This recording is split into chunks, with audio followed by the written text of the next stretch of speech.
The problem is not that as architects we are expensive. The problem is that our thinking is invincible. Good architect is someone who to avoid costly mistakes. There is nothing small in construction once decisions are interconnected. The landowners or clients are not the ones. They are just operating with incomplete understanding or knowledge of what goes behind the drawing board.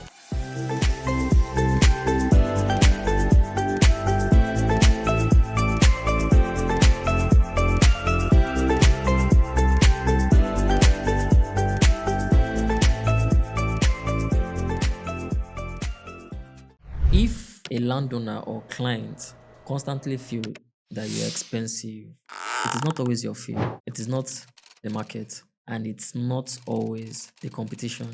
Sometimes it is how your value is being understood, or better still, how it is not being understood.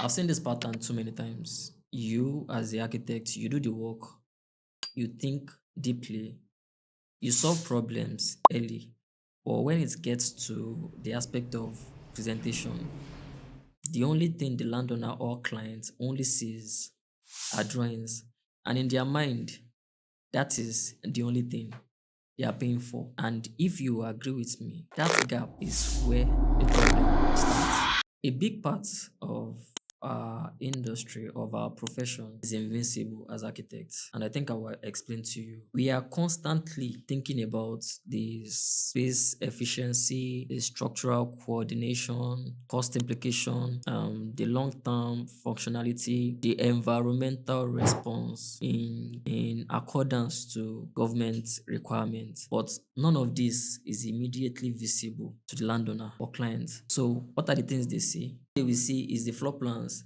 the elevations, maybe a 3D render, and then they will think, is this hall I am paying for? But in the reality, what they are paying for is not just drawings, it is the thinking behind it. The problem is not that as architects we are expensive. The problem is that our thinking is invincible. I'll tell you a story. I remember working on a residential project where I had already made a key adjustment in the design early on to prevent a future issue with the ESPs to enable it go for approval. When I presented it to the client or landowner, all they saw was that something had changed from what they asked for. And their first reaction was, why are we changing this again? In that moment, something came to my mind, or should I say it became clear. What I saw as a problem solving was being seen as an unnecessary adjustment on the part of the landowner or client. That is the gap. Flip this to the aspect of the client or landowner, because the landowners or clients are not the enemies here. They are just operating with incomplete understanding or knowledge of what goes behind the drawing board. When the landowner says, why is this expensive? What they are really saying is, I don't understand the breakdown. I don't see what is included. I don't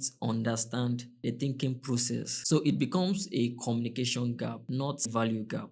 For example, a client can ask you to move this wall from where it is to another place. To them, it is minor, but to us as architects, to you as architects, you know structure will or might change. The electrical layout will shift, the plumbing adjustment, the cost, and also the time that it will take for you to go back to the drawing board and then adjust that wall that you said you should shift. There is nothing small in construction once decisions are interconnected. Now, to be very honest, sometimes architects unintentionally contribute to this problem. And you ask me how?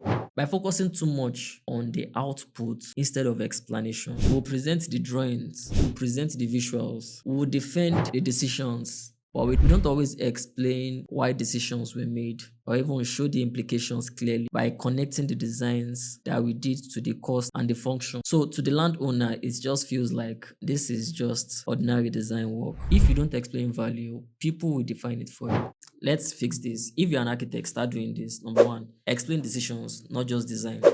Don't just show what you did, show why it was done. Number two, translate designs into outcomes or explain designs into outcome. Example, you tell them this improves ventilation, this reduces long-term cost, this improves space efficiency.